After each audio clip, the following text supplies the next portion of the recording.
Congolaises et Congolais, chers compatriotes, l'année 2020 qui s'achève a été une année douloureuse pour notre pays à cause de la Covid-19 et ses externalités négatives, mais surtout à cause de la persistance des problèmes structurels.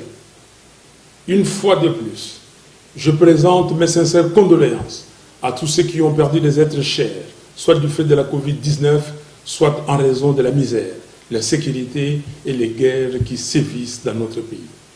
Je soutiens dans la prière tous ceux qui sont malades et je souhaite un prompt rétablissement à tous ceux qui sont convalescents.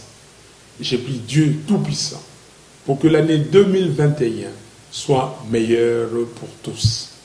Mes chers compatriotes, face à la théâtralisation de la vie politique observée tout au long de ces 2 dernières années, permettez-moi de rappeler brièvement la mission du service public et l'essence de l'engagement politique. En effet, le service public vise ni plus ni moins la satisfaction de l'intérêt général et l'engagement politique y rattaché doit être conçu comme un sacrifice au nom de l'intérêt supérieur de la nation. Le fondement même de cet engagement, c'est le pacte social noué avec le souverain primaire, auprès duquel on obtient un mandat en bonne et due forme, de manière à améliorer son vécu quotidien et lui donner la chance de rêver dans son propre pays.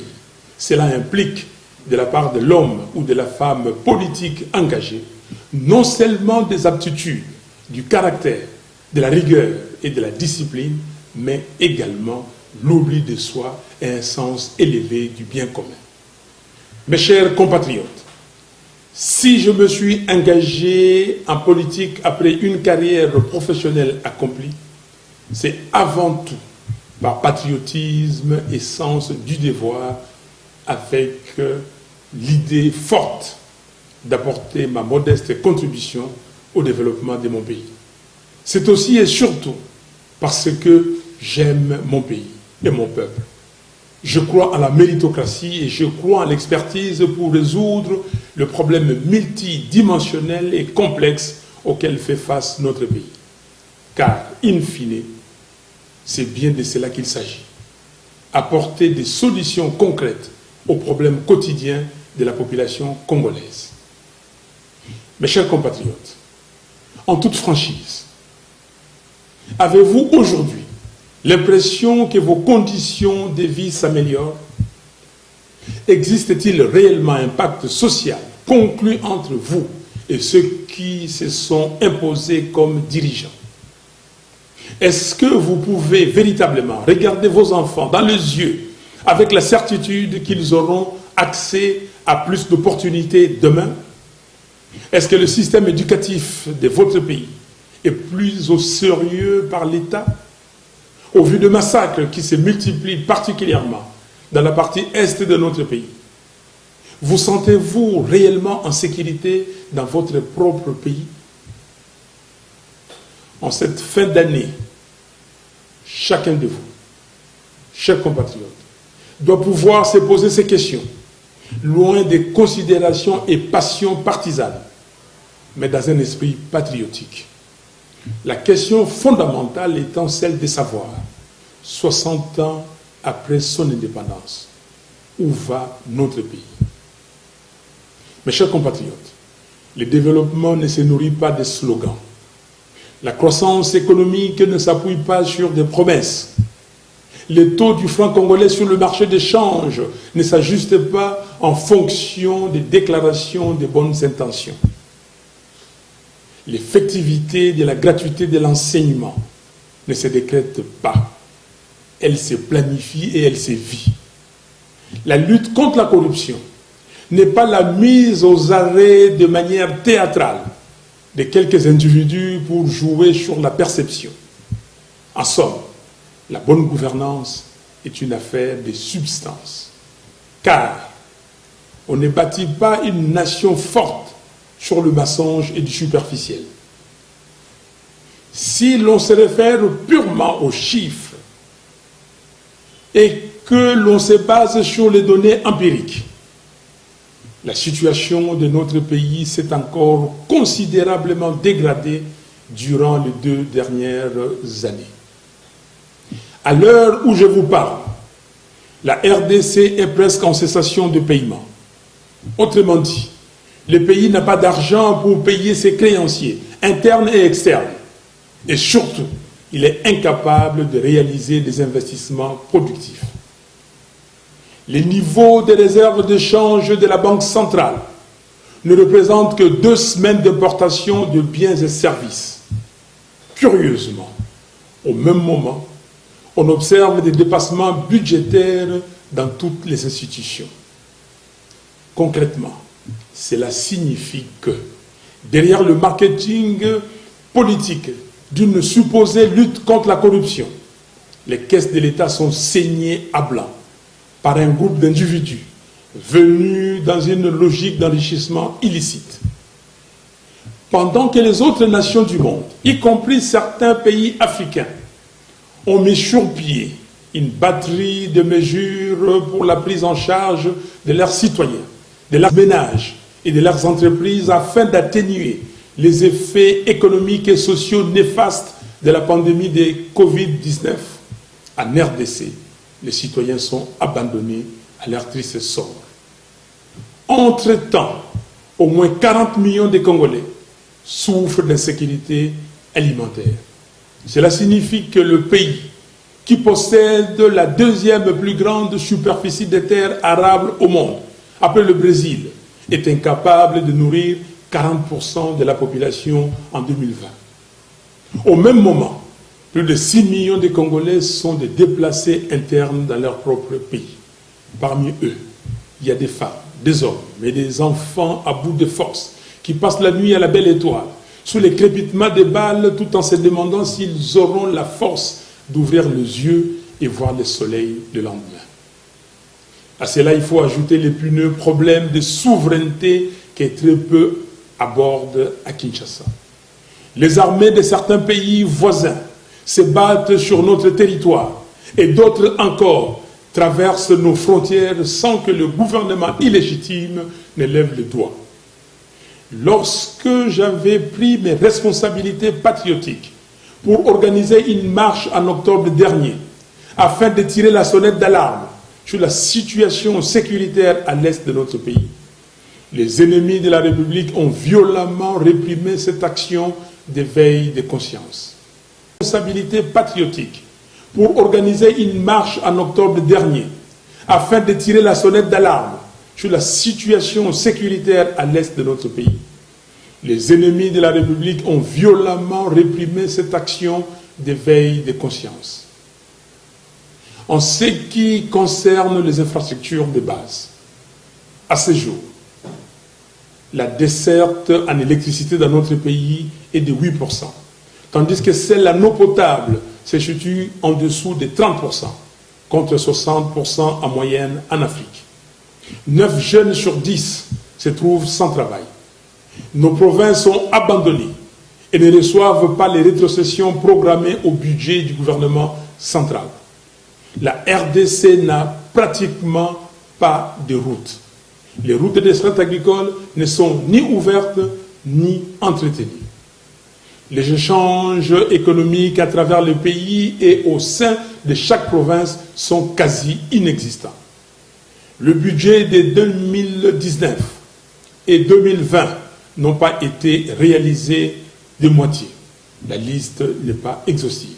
En définitive, il y a échec cuisant sur toute la ligne et les perspectives d'avenir ne sont guère reluisantes.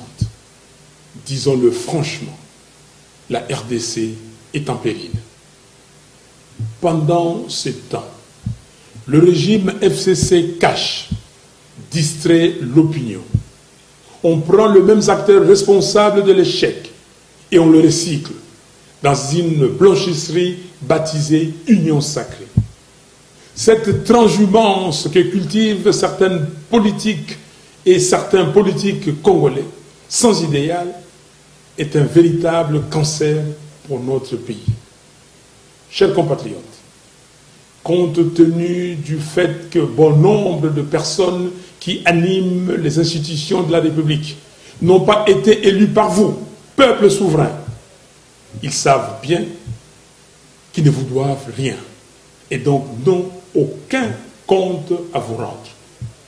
Vous ne les avez pas élus. Pourquoi devraient-ils se sentir concernés par votre souffrance? Ils ne le sont pas. Ils vont continuer à vous faire des promesses creuses tout en saignant les finances de l'État. Ils continueront à vous parler de l'État de droit tout en violant la Constitution et les lois de la République.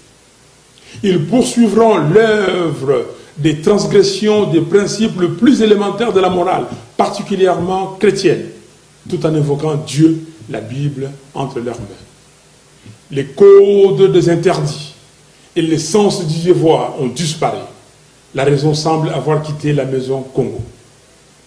Ce qui est plus regrettable, c'est la caution que leur apportent certains acteurs de la communauté internationale, qui ne semblent point tirer les enseignements des erreurs du passé. Ces représentants des vieilles démocraties et d'états de droit sont désormais ambigus et même devenus aphones quand il s'agit de défendre le principe que leur pays prône. D'aucuns sont même allés jusqu'à soutenir publiquement les faits flagrants de corruption observés récemment à l'Assemblée nationale. Nous condamnons cette politique de 2 poids 2 mesures et exigeons le respect de la part de certains de nos partenaires extérieurs. C'est ici l'occasion pour nous de rappeler à chacune et à chacun de vous que les membres du FCC cash sont les acteurs responsables de l'état morbide actuel du pays. Et tant que ceux-là même qui se sont caractérisés par les antivaleurs porteront la destinée de notre pays, il est illusoire de penser que le quotidien du Congolais pourra s'améliorer.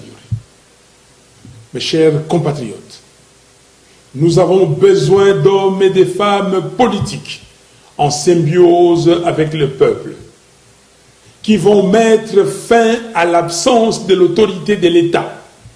Nous avons besoin de personnes courageuses, notamment dans les dossiers actuellement étouffés, tels que l'érection irrégulière et dangereuse de Minembwe en commune rurale, l'invasion de la partie est de notre pays par les armées de certains pays voisins, le projet de balkanisation de la partie orientale de la RDC, notre beau pays, ainsi que les pillages de nos ressources naturelles. Nous avons besoin d'hommes et de femmes politiques qui n'auront pas peur de soutenir publiquement et d'appuyer les combats que mène le docteur Denis Mukwege pour l'exhumation du rapport Mapping, ainsi que l'instauration d'un tribunal pénal international pour la RDC.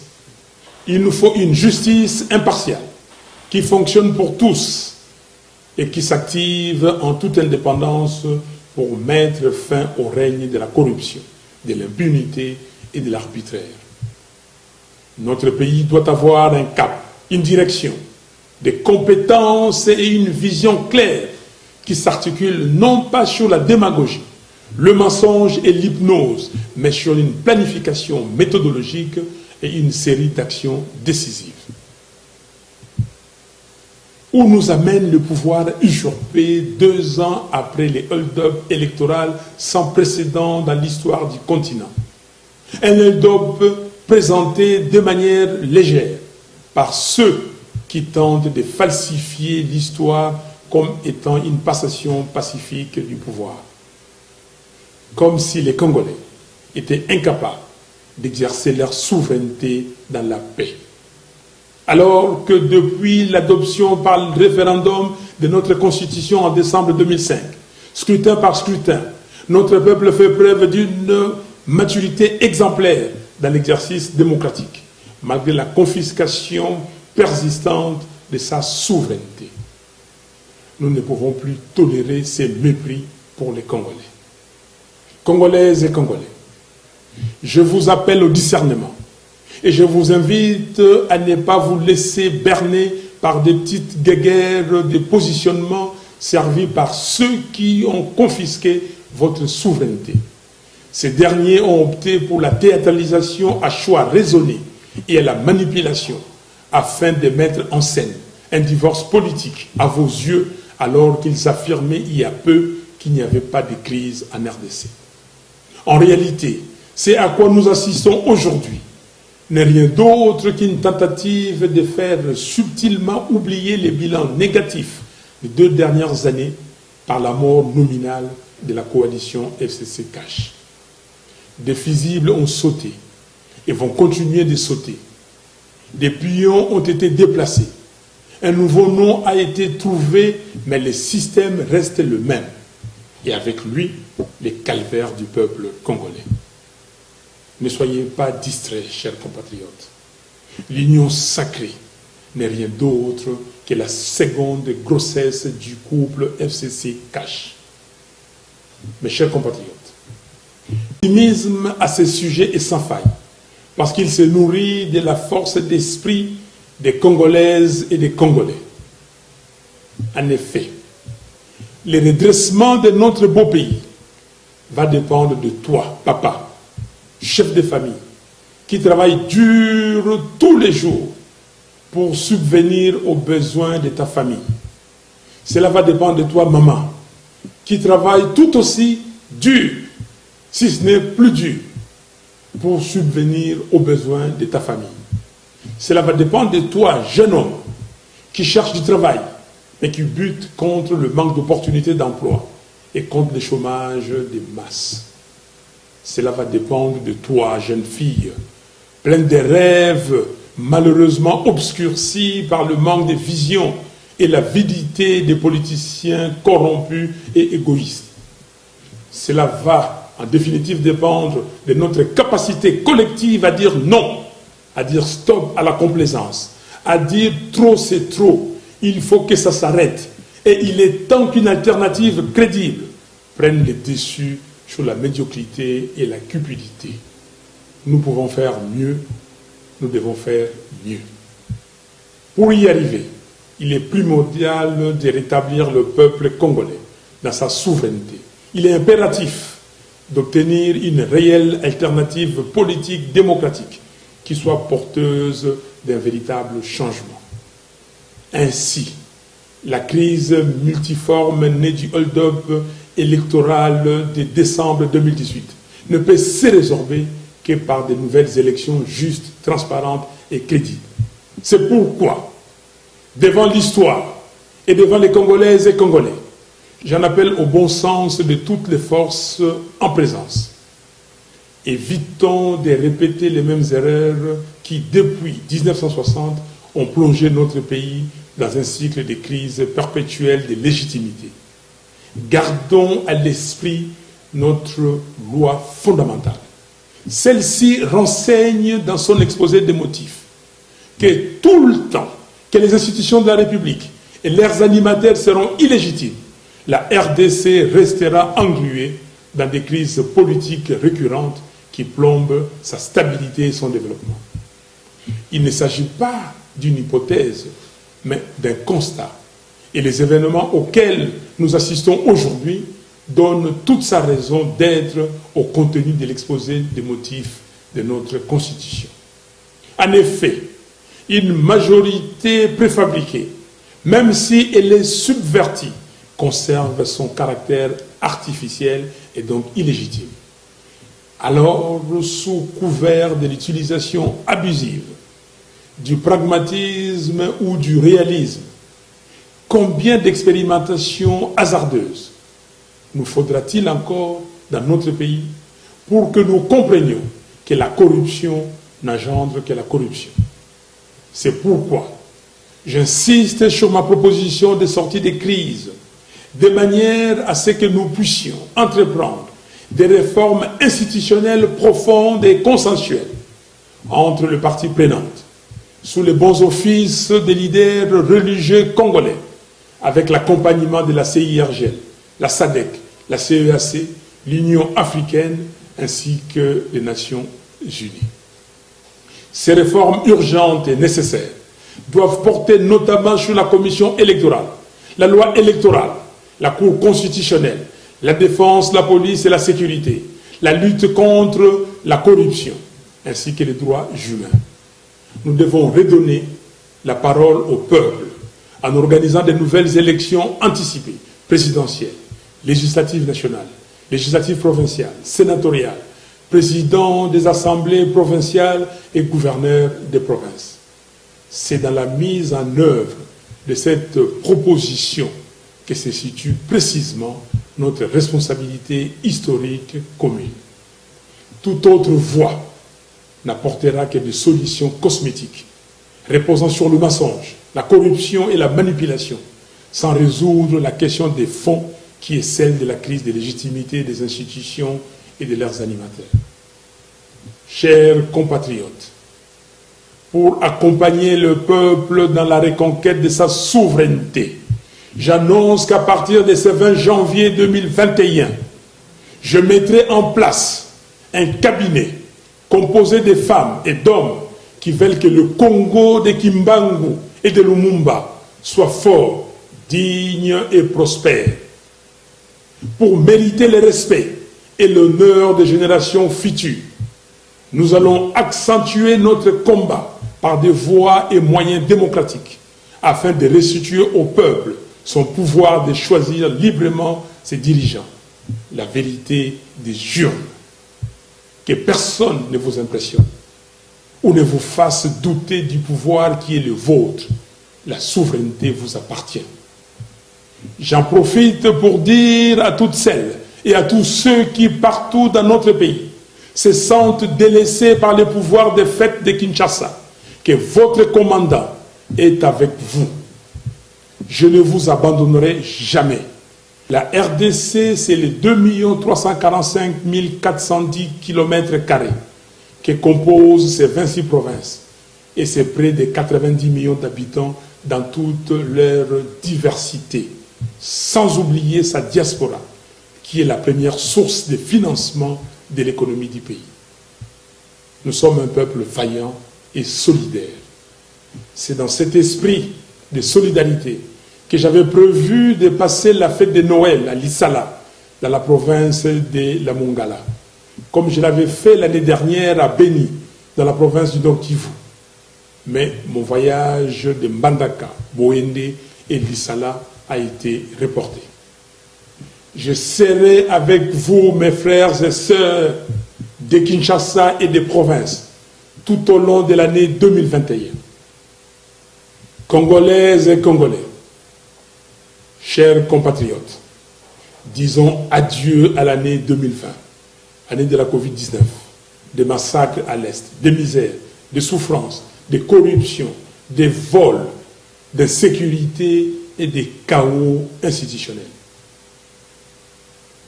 À vous que Dieu a préservé et à qui il a donné la vitalité pour être des acteurs privilégiés du changement de notre pays. Je vous présente mes vœux le plus sincères d'espoir, de bonheur, de santé, de paix et de prospérité pour l'année 2021. Pour terminer, j'aimerais vous rappeler, chers compatriotes, que si l'histoire de notre pays nous a légué un héritage, c'est l'unité nationale. Conservons-le précieusement. Que Dieu vous bénisse, que Dieu bénisse la RDC, notre pays. Je vous remercie.